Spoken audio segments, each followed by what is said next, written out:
और राजीव गांधी ब्रिटिश और राजीव गांधी इंदिरा गांधी अधूरा सपना रहेगा तेरे सपना राजे पूरा करने अपना बीच में रहे तो जोड़ते तेरे बजाय स्वागत करो आदिवासी भाई जोड़ते कांग्रेस सरकार और बीजेपी सरकार में फरक कई है। कांग्रेस सरकार में एक लाख मोटर चलाते ना और बिजली बिल लागते ना और कांग्रेस सरकार में जय जवान जय किसान बनावत लो बीजेपी सरकार में मोर जवान मोर किसान बनावे छे किसान दिल्ली में 700 दिन सही देगा और जवान सीमा पर सही देगा तो भाजपा राजपा कांग्रेस सरकार में और बीजेपी सरकार में अंतर कई है। बीजेपी सरकार में बड़ा बड़ा उद्योगपति कर्ज माफ है अनिल अंबानी धरो मुकेश अंबानी धरो जियो मोबाइल हो 65,000 करोड़ माफ करने बोले मोदी और शिवराज सिंह चौहान। दूसरा अडानी तेरा पानी में जहाज चल गया तेरा 70,000 करोड़ माफ कर अडानी और अंबानी नरेंद्र मोदी और कांग्रेस सरकार में किसान कर्ज माफ है आदिवासी कर्ज माफ है छोटा व्यापारी कर्ज माफ है ये फर्क है कांग्रेस और बीजेपी में। और इंद्रे बीजेपी सरकार 18 साल हो गए 18 साल में घोटाला पर घोटालो आज ताजा उदाहरण पटवारी परीक्षा घोटालो क्या आदिवासी पास 15 लाख रुपया थे 15 लाख रुपया देवो और पटवारी बोलो यो घोटालो युवाओं के साथ करे शिवराज सिंह चौहान। पुलिस भर्ती घोटालो 20 लाख देवो पुलिस बोलो कृषि विस्तार अधिकारी घोटालो 25 लाख देवो कृषि विस्तार घोटालो ये बीजेपी घोटालो मिले तो सुबह से शाम तक आ जाए और घोटाला बन जाए इन्हें। और शिवराज सिंह चौहान अपना पूजन मामस આપણું કઈ લાગે રિશ્તામાં ये सरस नी काही भांडेस नयो नी काही पाहणा नयो नी काही बोणीस नयो पाहणा जब भांडेस नौकरी को मांगने गया जब भोपाल में भांडेस का एक भेजा भांडेस से रोकड़ी देती रहा फिर रहा बोणीस 18 साल में बोणीस याद आई और पाहणा परेशान हो जाए बिजली महंगे बीज महंगो तेल महंगो और अपना पक जाए तो भाव कम तो ये इसी बदले अपने बीच में आज आदिवासी सपना अधूरा रह गया। इंदिरा गांधी और राजीव गांधी ने सपना का पूरा करने अपना बीच में प्रियंका गांधी आदिवासी के बीच में आवे।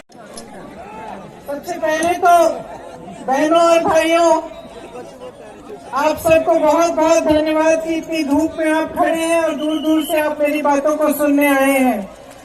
आपका इस सभा में बहुत बहुत स्वागत।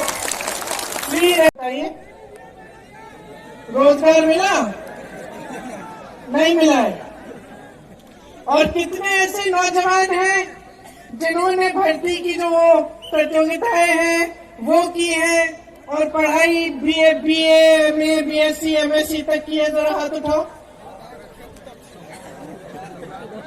तो तकरीबन सारे पढ़े लिखे हैं और पढ़ाई आपने कैसे की?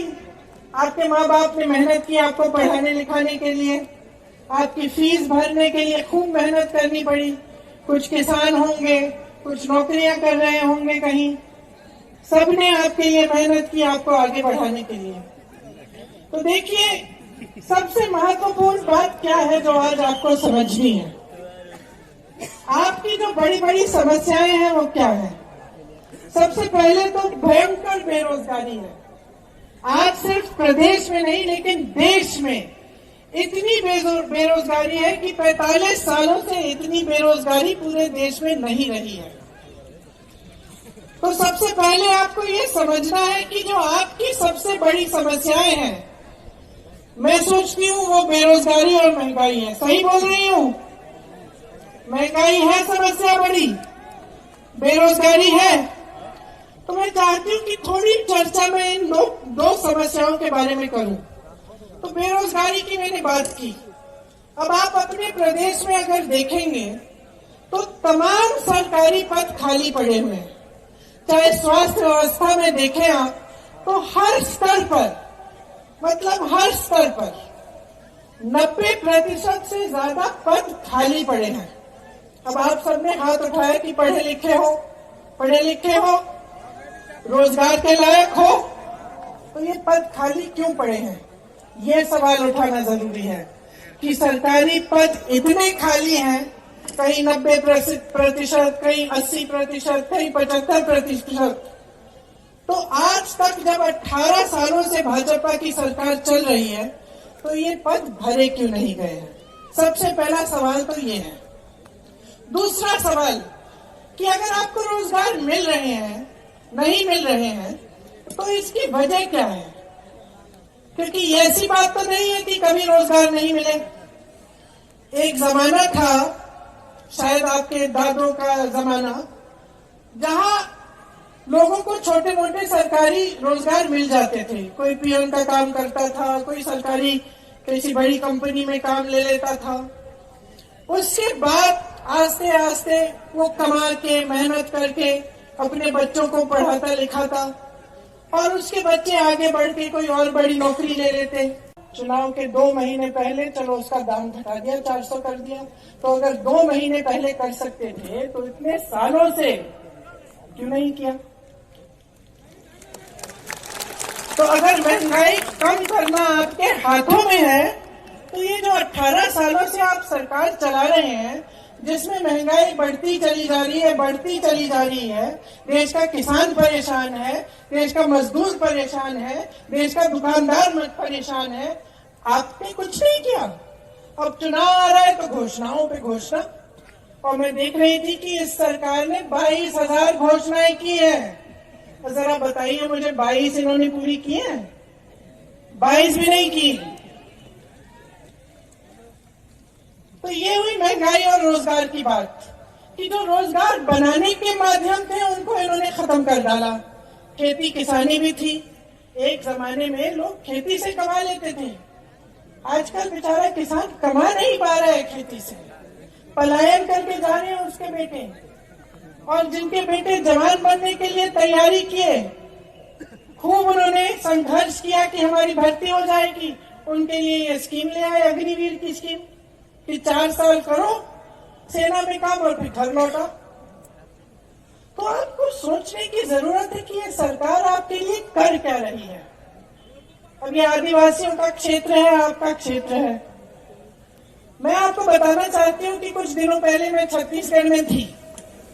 छत्तीसगढ़ में कांग्रेस की सरकार है, और मुझे गर्व होता है इस चीज को कहने में, और सब जगह मैं कहती हूँ कि जहां भाजपा की सरकार ने, जहां जहां भाजपा की सरकार है, उन प्रदेशों में जो देश की और प्रदेश की संपत्ति है, मतलब जो आपका पैसा है, वो आपसे छीन के, देश के गरीब से छीन के, देश के किसान से छीन के, देश के मिडिल क्लास से छीन के बड़े बड़े उद्योगपतियों को दिया गया है। और छत्तीसगढ़ में जहां कांग्रेस की सरकार है, वहां आपकी संपत्ति वापस आपकी जेब में डाली गई है। क्योंकि जो हमारी नीतियां हैं वो यही करती हैं। वहां के आदिवासी क्षेत्र बस्तर को देखिए, आज बस्तर का नाम दुनिया भर में फैला हुआ है। वहां एक बड़ी प्रोडक्शन कंपनी लगाई मिलेट की, रागी की। उनका जो रागी वहां पे बनता है आज दुनिया भर में बिक रहा है। आपको क्या, जो वन के उपज है उसके लिए आपको न्यूनतम समर्थन मूल्य मिलता है कि नहीं, बताइए? नहीं मिलता। छत्तीसगढ़ में 67 वन उपज के लिए न्यूनतम समर्थन मूल्य मिल रहा है। धान के लिए सबसे ज्यादा पूरे देश में 2400 रुपए से ज्यादा मिल रहा है छत्तीसगढ़ में। आपके आदिवासी क्षेत्रों को आगे बढ़ाया गया है। सबसे बड़ा जो आदिवासी संस्कृति का जो मेला लगता है इंटरनेशनल, पूरे दुनिया भर के जो आदिवासी लोग हैं वहां आते हैं, वो छत्तीसगढ़ में आज लगता है। और आपकी संस्कृति को आगे बढ़ाने के लिए क्या नहीं किया?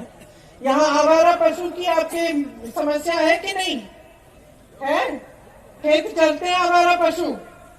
अच्छा, ये जो समस्या है ना कि रात को दिन में जो आवारा पशु घूम के आपके खेत को चल जाता था,